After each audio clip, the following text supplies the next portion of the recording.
What is up, good people? Jungle Inc. here. Hope you're doing well. I really got to do a retraction here because if you've been around this channel, you probably heard my rant where I said Ripple cannot take this case to appeals and they darn sure can't go all the way to the Supreme Court. It's going to take too long and we lose if they do that. Well, lots changed since then. And what has changed? Well, Judge Torres's beautiful ruling. XRP is not a security. It's free to trade on the secondary market, even if Ripple's doing the trading. It is a pure commodity. The tables have turned, and this sucker can take as long as they may like. And I'll tell you this, if it does go up the chain, and especially if it goes all the way to the Supreme Court, I think it's just going to get a whole heck of a lot better. And mainly because Judge Torres, that ruling was lawful. And it goes according to what the current laws are, not the way Gary Gensler wishes they were. And so if it does go that route, I think it gets even better for us. And of course, hey, it's a higher court. It'll just set it in stone. So you know what? Go ahead. We will drag our feet. We will take forever because XRP is not a security. And that is the law of the land. Now, if the SEC gives us a dream settlement here, gives us everything we want, then heck yeah, you take all the risk off the board, even if it's very minor. But outside of that, heck, we can take all the time we want. And so I thought I should correct the record on that. A lot has changed in a very short amount of time. Huge announcement. And I had been hinting at this, not because I had inside information. I just felt it was about time for F assets to make their appearance. Well, they are on the test net right now, but they're coming to Flare networks. We see the system will allow tokens like Bitcoin, XRP, and Doge to be used trustlessly with smart contracts on Flare, earning yield in dApps and bridging to other chains. This is big, people, and just the right time too, by the way. I'm telling you, the FLR token, I think, is going to be in demand during the next bull run. People are going to want to earn yield by delegating their vote.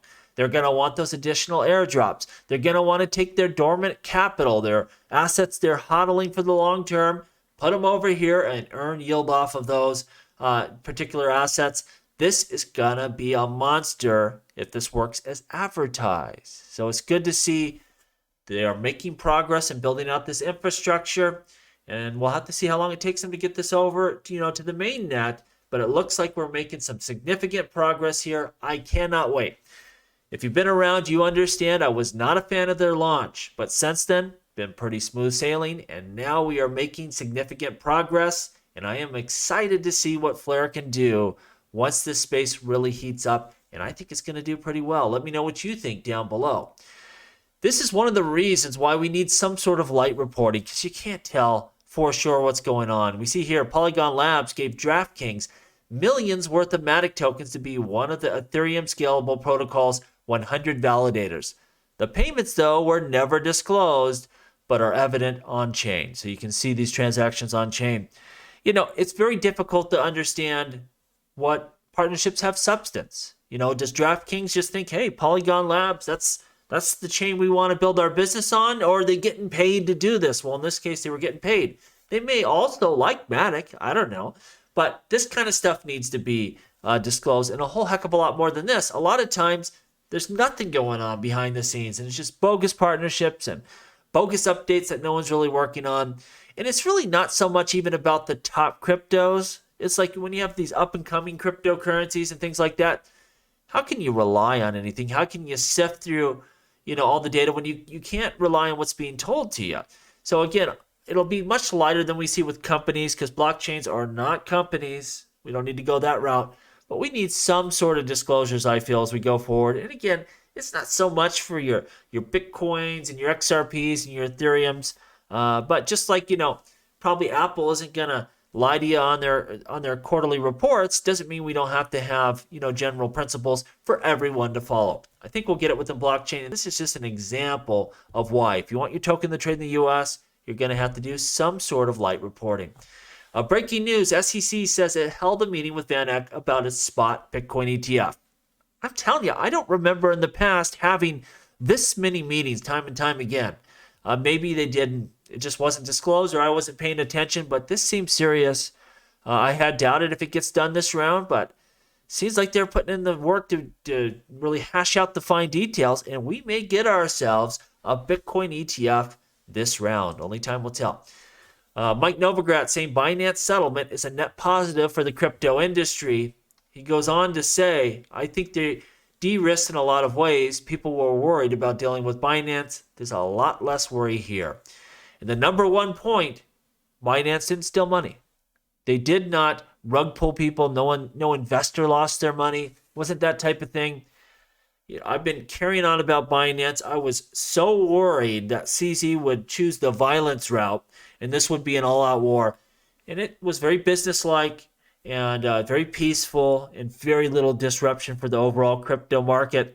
This has been a looming problem. And I told you, it's not the SEC, it was the DOJ all along. And it settled out fairly easily. Now, for CZ, his own personal settlement, we'll have to see what type of time he gets. But from a crypto investor perspective, man, this was a massive win because it could have got so much worse. Saw this report. Someone estimating that BlackRock ETF approval, we could see the Ethereum price hit, $28,000. From where we stand right now, I'm not saying things can't go crazy in crypto. They very well may. But, that's just an outrageous prediction to make today, that just because of an ETF, we're going to see prices skyrocket up that much. You have to watch it as it plays out. And I highly doubt, it goes up quite that much. This is the time when people start making really, really nuts predictions. But, I don't have any predictions for you other than we'll see it kind of play out.